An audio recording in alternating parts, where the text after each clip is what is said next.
안녕하세요. 시내가 책방입니다. 저는 책방지기 한 걸음씩입니다. 오늘은 지난 시간에 이어 제임스 사이어의 홍길동 대학에 가다 중에서 7장에서 10장까지 정리해드리고 몇몇 구절을 읽어드리도록 하겠습니다. 7장 삼총사 이야기. 홍길동, 박갑돌, 한경건 이 셋은 서로 어울리게 되었는데 모두 각기 다른 문제로 혼란에 빠져 있었습니다. 길동이와 경건이는 성경에서 자신들의 문제에 대한 무언가 중요한 내용을 찾을 수 있다고 생각했지만 갑돌이는 성경이 아닌 다른 도움 없이 이성만으로 모든 문제를 풀 수 있을 거라는 확신도 없었습니다. 그는 인간의 지성이 유한하다는 것을 깨달았기 때문입니다. 상대주의가 그르다고 결론 내리는 것만으로는 문제가 풀리지 않았고 아직도 갑돌이의 무신론과 길동이, 경건이의 기독교 사이에서 어느 것을 선택할지 알 수가 없었습니다. 여기에 대해 끝없는 토론을 했습니다. 토론을 통해 상대주의 핵심에 개인주의가 있다는 것을 알게 되었습니다. 8장 혼자면 충분하다. 8장은 개인주의에 대한 설명을 합니다. 개인주의는 사회적인 세력, 사회 구조 속에 침투해 있는 숨은 태도입니다. 서구에서는 각 사람이 모두 전적으로 혼자인 것처럼 스스로의 운명을 혼자 쥐고 있는 것처럼 행동하며 그렇지 못한 상황에 처하면 화를 내고 방향을 잃고 고민합니다. 개인주의는 이렇게 선포합니다. 나는 스스로 충분하다. 나는 스스로 있다. 또는 나는 나 스스로가 만든다.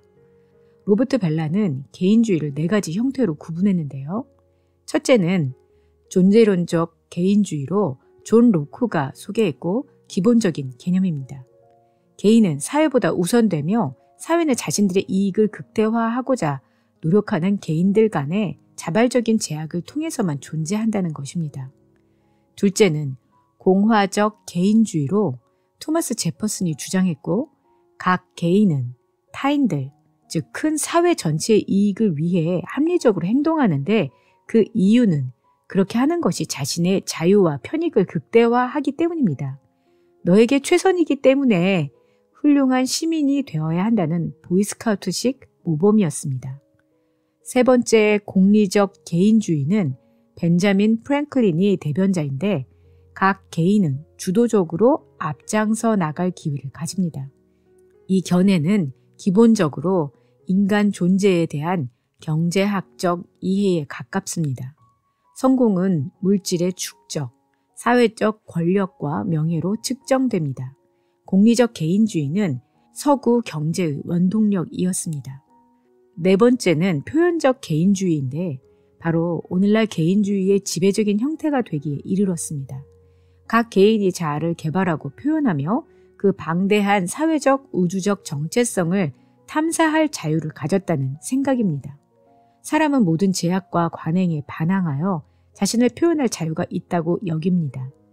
뉴에이지 운동을 하는 많은 사람들은 표현적 개인주의를 더 발전시켜 우리 각각은 신성을 가지고 있고 자신의 의미뿐 아니라 운명까지도 창조한다고 여깁니다. 자신이 원하는 것은 무엇이든 괜찮으며 모든 것이 허용된다는 것입니다. 아무도 그것을 금지할 권위를 가지고 있지 않기 때문입니다. 개인주의는 신격화됩니다. 각 개인이 신입니다. 개인주의의 정신은 서양 사회의 구조 속에 너무도 깊숙이 침투해 있어서 개인들은 각자의 일을 하고 교회의 가르침과 상관없이 자신이 선택한 것을 믿고자 합니다. 개인주의에도 성경적인 근거가 있고 적절하게 받아들여질 때 우위를 자유롭게 합니다. 개인주의의 가치를 보자면 첫째, 인종적, 사회적, 지적 혹은 경제적 처지에 관계없이 모든 개인을 존중합니다.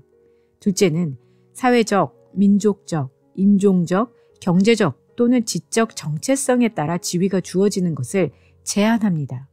어떤 집단이 지위나 권력을 주지 않는다는 겁니다. 하지만 개인주의는 또한 많은 악영향을 끼쳤습니다. 첫째, 개인주의를 가지면 삶의 기준이 되는 가치는 엄격하게 개인적이고 사적이 되는 경향이 있습니다. 결혼도 내 필요를 위해 내가 옳다고 느끼는 것은 무엇이든 해도 아무 문제가 없다고 생각합니다. 둘째, 자신의 삶의 방식이 가져오는 사회적 결과나 주위 사람들의 행동에 대해 살펴보는 사람이 너무나도 적다는 것입니다. 셋째, 종교적 가치관은 사생활화되고 사회 질서에 대한 어떠한 요구도 할 수 없습니다. 넷째, 개인주의는 인간이 본성적으로 가진 이기심, 욕심과 비열함을 부추깁니다. 마지막으로 개인주의는 외로움으로 인도합니다. 오늘날 교회에도 개인주의는 유감스러운 표식들을 나타내고 있습니다. 구원이 전적인 개인적인 것으로 간주되고 공동체 의식이나 전인격적인 인간의 의식도 사라졌습니다. 내 필요를 채워주는 한 교회는 좋은 곳이다라는 것이 교회 다니는 이들의 기본적인 태도입니다. 모두 서로를 진정하게 돌아보는 지속적인 기독 공동체를 형성하는 것이 어려워졌습니다. 서양인들은 개인주의에 깊은 뿌리를 두고 있는데 이 토양에서 나온 삶의 열매들이 그렇게도 몸이 건조하다는 것은 놀랄 일이 아닙니다. 제9장, 4명이 이룬 공동체. 길동이와 경건이는 예수님이 땅에 있는 동안 자신을 어떤 인물로 보여주었는지를 이해해 가고 있었습니다. 예수님이 놀라운 수수께끼, 즉 인간이면서 하나님이셨다는 사실이 점점 분명해졌습니다. 그들은 예수님이 진짜였을 수밖에 없다고 결론 내렸습니다. 누구도 그런 인물을 꾸며낼 수 없었을 것이라는 것입니다. 경건이는 함께 기도도 했고 갑돌이를 위해서도 기도했습니다. 갑돌이의 열린 마음, 자신들의 도전에 대해 대답할 수 있을 때와 없을 때를 솔직히 이야기하는 정직한 태도, 그리고 기독교를 거부하면서도 자신들을 받아들여주는 마음을 존경하며 그를 통해 많은 것을 배웠습니다. 사실 이 젊은이는 상대주의를 연구함으로써 논리의 사용과 인간 이성의 가치에 대해 새롭게 확신을 가지게 되었습니다. 그러나 자신들의 결론을 쉽게 요약할 수 없었습니다. 뉴비긴의 다원주의 사회에서의 복음이 도움이 되었습니다. 뉴비긴은 모든 종류의 체계적 사고는 어떤 출발점을 가져야 한다고 했는데 다른 말로 하자면 무신론자와 그리스도인은 같은 인식론적 바탕 위에 있습니다. 둘 다 무언가가 진리임을 증명하기 전에 다른 무언가가 진리임을 가정해야 한다는 것입니다. 또한 무신론자와 같은 전제를 출발점으로 하면 기독교가 진리임을 확인할 수 없음을 배웠습니다. 길동이와 경건이는 갑돌이의 룸메이트인 경기를 만나 곧 친해졌습니다. 경기는 학생회관에서 매주 모여 찬양, 공부와 친교를 같이 하는 그리스도인 모임에 참여하고 있어서 그리스도인 공동체를 알게 되고 함께 참여하게 되었습니다. 많은 유익도 있었고 그곳에서 길동이는 수지라는 여학생을 만나 사귀게 되었습니다. 제10장 공동체와 혼돈. 제10장에서는 공동체에 대한 설명을 해줍니다. 길동이는 경건이와 갑돌이와의 우정에서 공동체의 시작과 대학 생활의 태도가 변한 것이 있었지만 기독 학생회에서 자기와 같은 외계인들을 무더기로 만났고 마음의 안정을 찾았습니다. 무엇보다 하나님을 믿는 사람들이 자신들만이 아니라는 것, 그것도 친구들이 믿는 엉터리 하나님, 즉 대충 자기 입맛에 맞게 조작하여 자기 행동을 합리화해 줄 그런 하나님이 아닌 자비로우면서도 정의로우신 하나님, 사람들의 생각과 행동에 책임을 요구하는 그런 하나님을 믿는 사람들을 찾아서 기뻤습니다. 한편 기독 학생회의 간사는 공동체의 문제점들을 정리했습니다. 자신의 목표만을 추구하는 기독 학생들, 작정한 일들도 하지 않는 리더들, 교회가 자신의 필요를 채워주지 않기 때문에 주일의 교회에도 잘 가지 않는 학생들을 보며 그녀는 모임이 개인주의라는 병에 걸려 있다고 결론지었습니다. 그녀는 모임에서 성경적 관점에서의 그리스도인의 공동체에 관한 내용을 전해야겠다고 생각했습니다. 구약의 관점에서 공동체를 보면 인간 역사의 시초부터 이 형태가 나타나는데 인간이 하나님의 형상으로 만들어지는데 하나님의 형상 자체가 공동체적입니다. 창세기에 아담과 하와는 서로의 일부분이며 함께 있도록 만들어졌습니다. 이것은 인간 사회의 전체에 대한 모형입니다. 그러나 인간은 타락했고 아담과 하와가 창조시 인류의 하나됨을 나타내듯 그들은 또한 타락과 구속에 대한 필요에서 인류가 하나됨을 나타냅니다.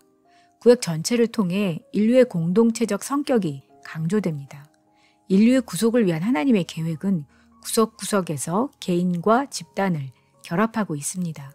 하나님은 한 사람 노아를 택하셔서 그의 가족을 홍수의 파멸로부터 구하시고 땅을 그의 후손들로 다시 채우시며 아브라함 한 사람을 택하사 히브리 족속을 형성하게 하셔서 그들에 의해 땅의 모든 족속이 복을 받도록 하십니다.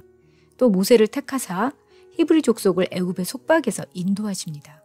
이런 식으로 하나님은 개인을 통해 그분의 백성을 키워내셨습니다. 신약에서는 공동체라는 주제를 계속해서 이어갑니다. 예수님은 주위에 많은 제자를 모으셨고 그들 중에서 12를 사도로 선택하셨습니다. 그들은 기도할 때에도 우리 아버지라고 해야 하는 동등한 사람들의 공동체가 되어야 했습니다. 교회는 부활 사건 후에 시작되었습니다. 그것은 연합 안에서의 다양성의 모형이어야 했는데 연합함으로써 택한 족속이요 왕 같은 제사장이요 거룩한 나라요 하나님의 소유된 백성이었습니다.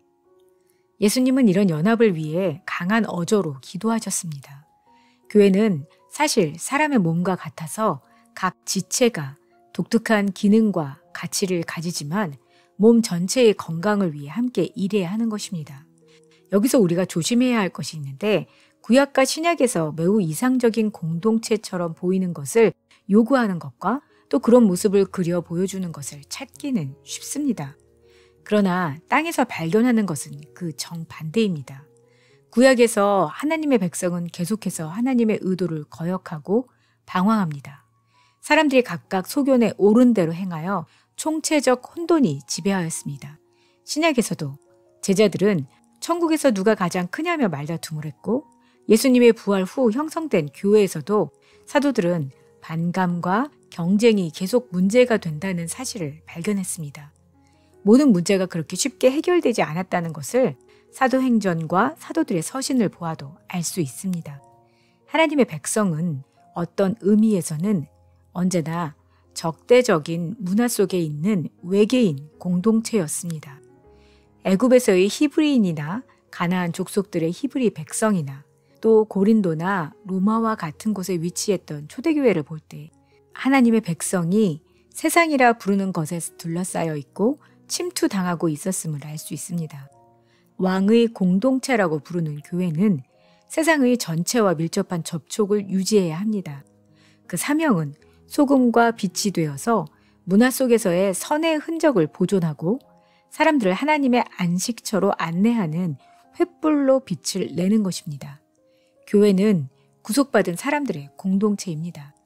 그리스도인 공동체가 스스로를 완벽한 사회로 생각할 수 있다거나 그래야 한다는 것은 말이 안 되는데 모든 유토피아 사상, 사람들이 하나님의 뜻을 완벽하게 실현하며 사는 사회를 만들어내겠다는 생각은 치명적인 해악이며 철저하게 배격되어야 합니다. 하나님은 우리를 이미 구속하셨기 때문에 우리를 구속받은 자로 보십니다. 그러나 우리는 아직도 수리 중입니다.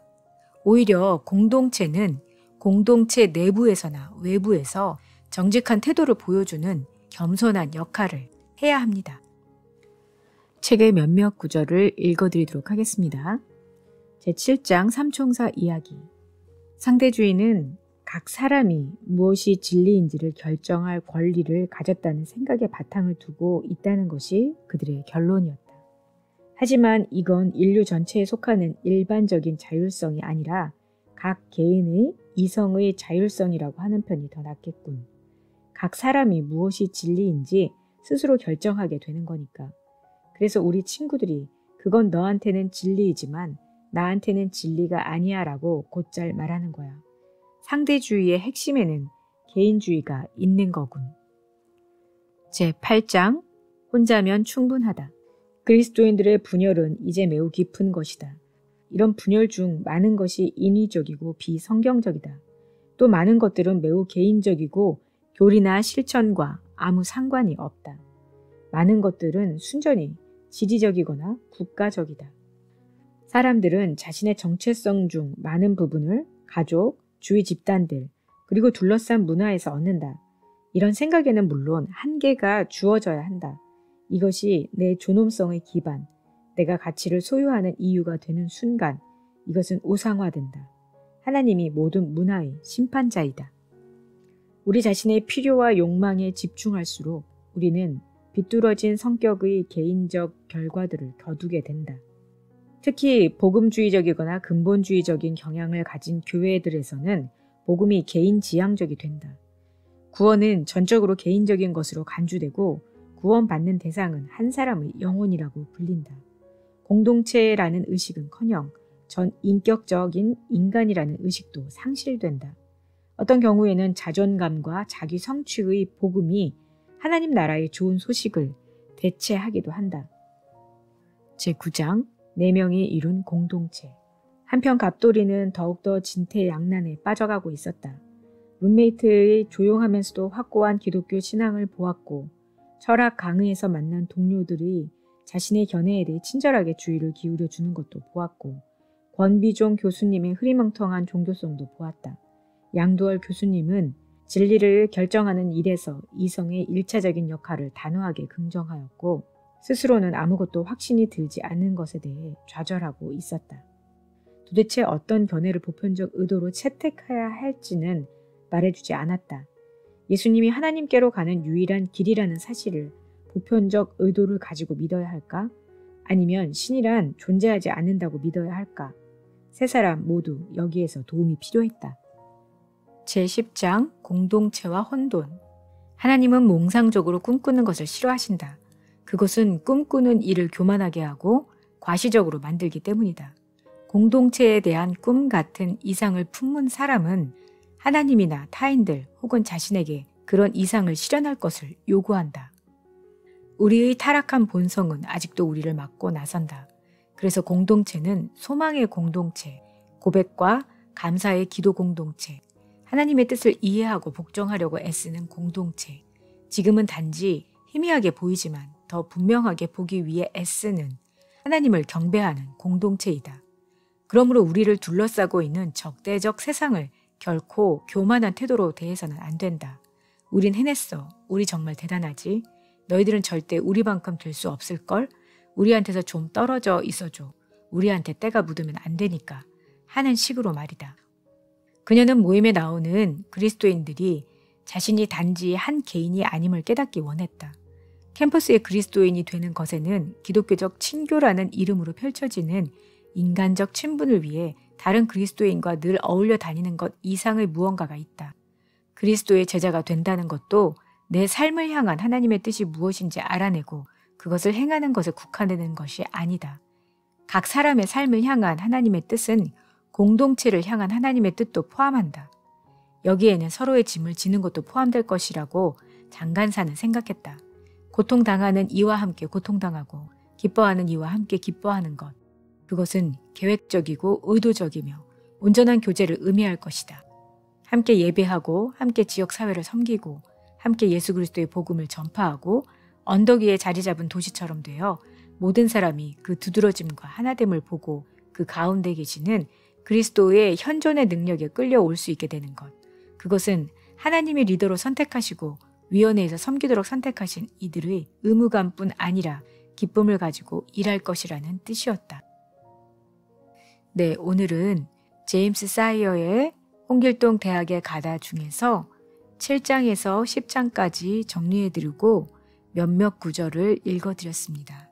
다음 시간에는 이 책의 마지막 시간으로 11장에서 14장까지 정리해드리고 몇몇 구절을 읽어드리도록 하겠습니다. 그럼 다음 시간에 뵐게요. 안녕히 계세요.